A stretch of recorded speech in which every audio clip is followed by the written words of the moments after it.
계좌도 많고 숨기면 얼마든지 숨길 수 있고 월급을 측정을 자기 마음대로 할 수 있잖아요.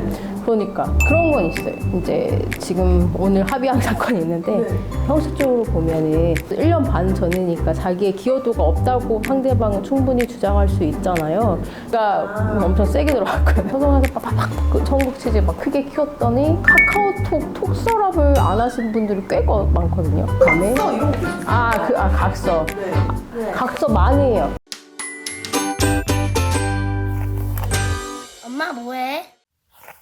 이혼을 결심한 순간부터 어떤 걸 조심해야 되는지 어떤 걸 준비해야 되는지 궁금해하시는 분들이 많을 것 같아요. 배우자가 근로소득자인지 사업자인지 다른데 근로소득자는 월급을 딱 픽스가 되어 있고 뻔할 뻔짜에 계좌가 딱 보여.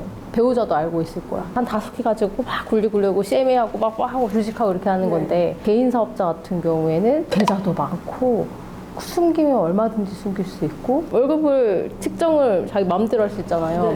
그러니까 먼저 말을 하면 안 돼요. 사업자 같은 경우들은 돈에 귀신같이 냄새를 잘 받아서 말을 하지 않고 준비 세팅을 많이 해놔야 돼요. 그런 건 있어요. 이제 지금 오늘 합의한 사건이 있는데 이혼 소송 제기 1년 반 전에 상속이 된 거예요. 이 상속받은 재산이 우리의 재산, 부부 공동 재산으로 할 것인지에 대한 첨예한 다툼이 있었어요. 형식적으로 보면은 1년 반 전이니까 자기의 기여도가 없다고 상대방은 충분히 주장할 수 있잖아요. 근데 우린 거기에 15년 건물을 같이 부모님 건물에 살았거든요. 15년 동안.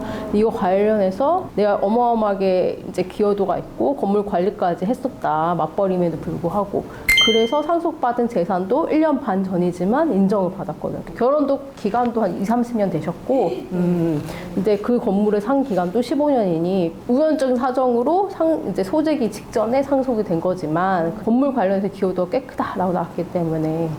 근데 또 잘 합의를 하셨나 보네요. 그러니까 엄청 세게 들어갔고요. 상대방이 합의를 하자고 했는데 안 한다 그래서 소송에서 빡빡 청국치즈 막 크게 키웠더니 1차 합의보다 2차 합의, 최근 합의가 더 약간 금액이 상승된 상태로 제안이 들어와서 억셉한 거죠. 배우자의 성격에 따라 다른데 아니면 귀찮아 하면 합의도 되는 거고 그래요? 집요한 사람이면은 이거는 끝까지 가겠네 생각도 들고 그래요. 또 뭘 준비를 조심해야 돼요? 저는 카카오톡 톡서랍을 안 하신 분들이 꽤 많거든요. 근데 판사들이 보는 거는 정제된 변호사들의 서면이니까 그런 카카오톡 톡서랍이 다 잘 저장되어 있으면 이혼 사유 관련해서 좀 충분히 도움이 되죠.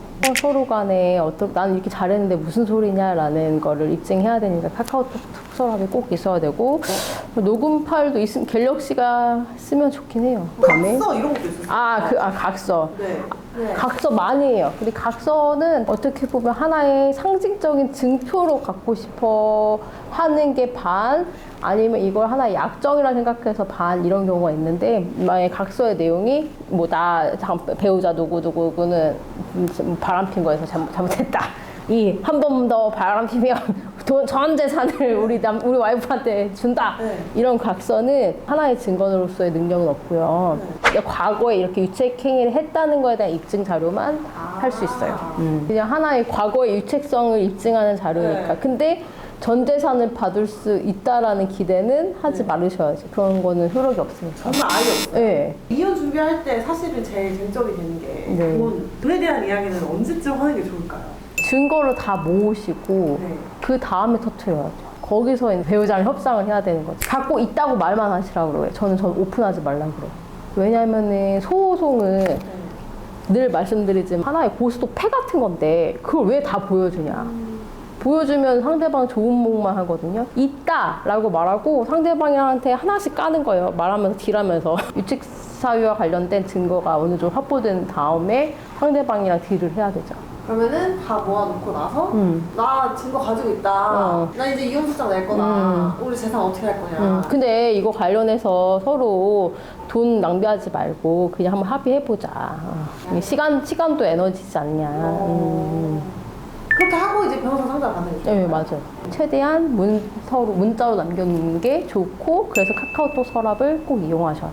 여기서 오늘의 교훈은 카카오톡 맞아요. 이용해라. 다들 증거 있는데 없죠 이러는데 다 날려가지고 다들 캡처거나 이제 이미지로 놔뒀는데 그 이미지가 카카오톡처럼 안 하면 다 사라지잖아요. 네. 텍스트만 남는데 그 텍스트가 뭐에 대한 건지 하나도 모르는 거예요. 마지막으로 정리를 하자. 배우자의 성격을 보면 알 거예요. 배우자가 치밀한 사람이다. 저는 그냥 소송하시는 게 나을 것 같아요. 근데 사람마다 귀찮아하는 스타일이다. 그럼 합의할 가능성이 꽤 높은 사람이니 되게 유리한 쪽으로 이끌 수 있도록 합의를 하시고 어떤 방향, 어떤 패를 가지고 있는지 전략적인 상담을 받아보시라.